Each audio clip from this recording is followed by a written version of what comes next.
जगह तो कहा जा रहा है कि India is now partner in crime with Israel.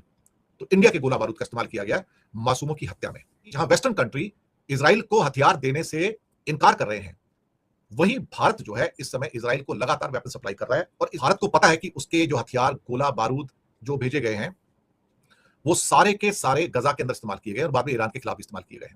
और बार बार नेतन्याहू का कहना है कि इंडिया मेरा दोस्त है, इंडिया में कोई तुम्हारा दोस्त नहीं है भैया, सिर्फ मोदी तुम्हारा दोस्त है और चंद मोदी के जो फॉलोअर्स है वही तुम्हारे दोस्त हैं। बाकी सारे हमारे जैसे लोग तो तुमको कातिल कहते हैं, जेनोसाइडर है तुम तो। मुसलमानों के खिलाफ इंडिया इसराइल के साथ, फिर चाहे वो गजा हो या फिर ईरान। जानते हैं आज की रिपोर्ट में दिनेश के वोरा जी के साथ। नमस्कार दोस्तों, मैं दिनेश के वोरा, बहुत बहुत स्वागत है आपका इस कार्यक्रम के अंदर।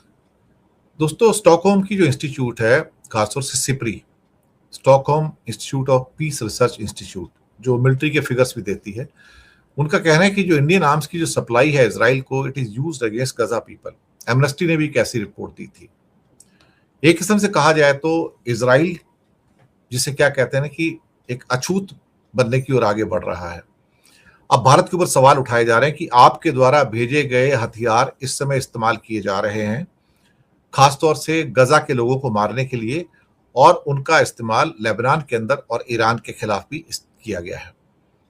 अब सवाल ये पैदा होता है कि भारत को पता है कि उसके जो हथियार, गोला बारूद जो भेजे गए हैं, वो सारे के सारे गजा के अंदर इस्तेमाल किए गए और बाद में ईरान के खिलाफ भी इस्तेमाल किए गए हैं।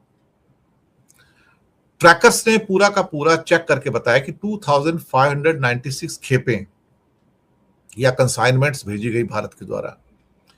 लेकिन इंडिया अपना एक्सपोर्ट वेपन्स का बढ़ा रहा है, लेकिन इंडिया ये नहीं देख रहा है कि उसके हथियारों का यूज इस समय एक कातिल नेतन्याहू जो है वो मासूम लोगों को मारने में इस्तेमाल कर रहा है। ये बात हम पहले भी कह चुके हैं कि आपको, अगर आप सोचो कि सामने मासूम लोगों को गजा में मारा जा रहा है और उसके बावजूद भी आप मदद किए जा रहे हैं, कंसाइनमेंट पे कंसाइनमेंट भेजे जा रहे हैं, सोचने वाली बात है ना कि क्या आप पार्टनर्स इन क्राइम बन गए हैं क्या? देखिए, Israel is a criminal country. उसके खिलाफ इंटरनेशनल क्रिमिनल कोर्ट के वारंट निकले हुए हैं कि उसने कत्लेआम किया है, जेनोसाइड किया है। यूनाइटेड नेशन भी कहता है कि जेनोसाइड किया है उसने। हमारे मुंह से जेनोसाइड का वर्ड नहीं निकलता, इंडिया के मुंह से जेनोसाइड का वर्ड नहीं निकलता।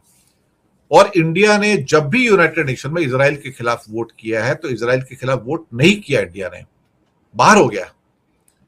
इंडिया कभी भी गजा के लोगों के साथ नहीं खड़ा रहा, उनके मासूम लोगों के साथ नहीं खड़ा, इंडिया कातिलों के साथ खड़ा रहा।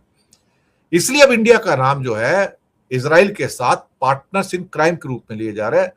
कई जगह तो ऐसी खबरें भी निकल के आ रही है जहां कहा जा रहा है कि इंटरनेशनल क्रिमिनल कोर्ट के अंदर इंडिया को भी एज ए इजराइल के पार्टनर होने के नाते ट्राई किया जाए वहां पर। इस किस्म की खबरें भी आ रही हैं कि हां, इंडिया को भी वहां पे वारंट इशू किए जाए कि भाई तुम इजराइल की मदद कैसे कर रहे हो, जबकि ये उन सारे हथियारों का इस्तेमाल तुम्हारे ही दोस्तों के खिलाफ कर रहा है। पैलेस्टाइन हमारा दोस्त है, ईरान हमारा दोस्त है, लेबनान हमारा दोस्त है, और उसी के खिलाफ ये सारे हथियार यूज किए जा रहे हैं। लेबनान भी बोलेगा तुम हथियार सौंप रहे हो, मेरे खिलाफ इस्तेमाल किए जा रहे हैं, मेरे बच्चों को मार रहे हैं कातिल। ईरान कहेगा कहने को तुम मुझे कहते हो मैं तुम्हारा दोस्त हूं, लेकिन तुम्हारे द्वारा भेजे गए 2596 जो कंसाइनमेंट है वो मेरे खिलाफ इस्तेमाल किए जा रहे हैं। ये बात तो सही है।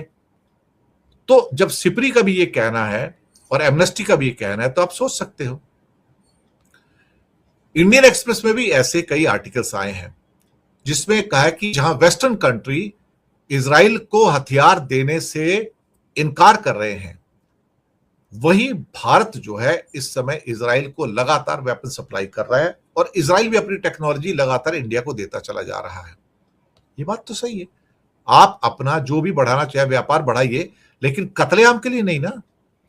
सिप्री के मुताबिक, Stockholm International Peace Research Institute के डेटा के मुताबिक, भारत लगातार इजराइल के डिफेंस एक्सपोर्ट के सबसे बड़े खरीदारों में रहा है और इजराइल भी इंडिया से खरीद रहा है।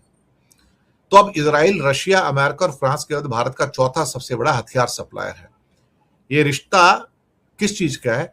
और बार बार नेतन्याहू का कहना है कि इंडिया मेरा दोस्त है, इंडिया में कोई तुम्हारा दोस्त नहीं है भैया, सिर्फ मोदी तुम्हारा दोस्त है और चंद मोदी के जो फॉलोअर्स हैं वही तुम्हारे दोस्त हैं, बाकी सारे हमारे जैसे लोग तो तुमको कातिल कहते हैं, जेनोसाइडर हैं तुम तो। हिंदुस्तान की 120 करोड़ जनता नेतन्याहू के खिलाफ है, इसराइल के खिलाफ है, इसराइल के कत्लेआम के खिलाफ है, 20,000 बच्चे जो तुमने मारे हैं उसके खिलाफ है। हम तो सीधी बात करते हैं और हमारा जो स्टैंड पहले दिन था वो स्टैंड आज भी है, हम अपना स्टैंड नहीं बदलते। होगा मोदी का दोस्त नेतन्याहू, हमारा दोस्त नहीं, हमारे लिए दुश्मन है वो 20,000 बच्चों का कातिल है। इसलिए वो जो रिपोर्ट यूनाइटेड नेशन की निकली, जिस रिपोर्ट में कहा गया कि कत्लेआम किया गया नेतन्याहू और इसराइल के द्वारा, वो यूनाइटेड नेशन की जो रिपोर्ट आती है कत्लेआम की, जेनोसाइड की, उस रिपोर्ट का जो बनाने वाला जो हेड था वो इंडिया के ही एक जस्टिस थे, जस्टिस मुरलीधरन।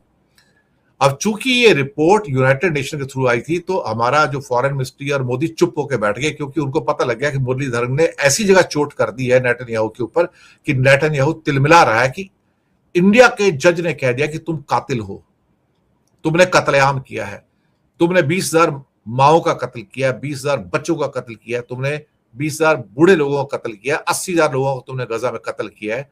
ये सबसे बड़ा कत्लेआम है सेकंड वर्ल्ड वॉर के बाद में। जो हिटलर का कत्लेआम था सबसे बड़ा था, हिटलर के बाद इसने जो कत्ल किया है जो सबसे बड़ा दुनिया में माना जाता है।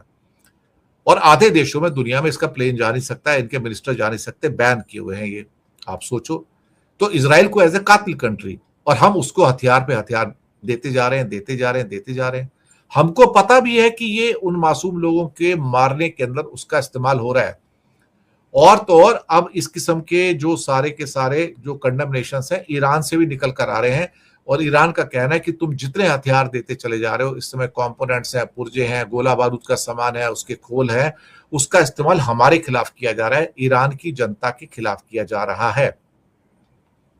मुझे लगता है कि मोदी तो उस रिलेशन को खत्म नहीं करेगा, लेकिन कल को कोई अगर दूसरी सरकार आ गई जो कि नॉन बीजेपी वाली है, वो 100% मैं आपको एक बात कह सकता हूं कि इंडिया इसराइल को अपने हथियार भेजना बंद कर देगा। बिल्कुल बोलेगा हम तुमको नहीं भेजेंगे, क्योंकि हमको पता तुम किसके खिलाफ इसका यूज करने जा रहे हो। ये बात तो 101% पक्की है। और जो भी ये शिपमेंट सारे निकल के आ रहे हैं, जिनकी पूरी की पूरी जानकारियां आ गई, जिसमें 3,90,516 स्मॉल आर्म्स थे, और इसके अलावा मिलिट्री ग्रेड के वेपन्स जो थे 5,64,970 कंपोनेंट्स हैं, ये भेजे गए। इसके अलावा 298 मिलिट्री व्हीकल कंपोनेंट्स भेजे गए इजराइल की डिफेंस कंपनियों को।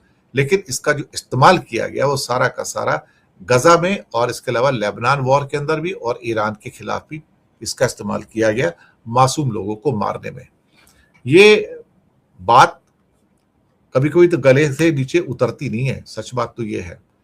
तो अब देखते हैं क्या होता है, लेकिन फिलहाल मुझे लगता है कि यहाँ पर जो चीजें निकल कर आ रही हैं वो इतनी, क्या कहते हैं, सुखदायी नहीं है, वो उतनी सुखदायी नहीं है।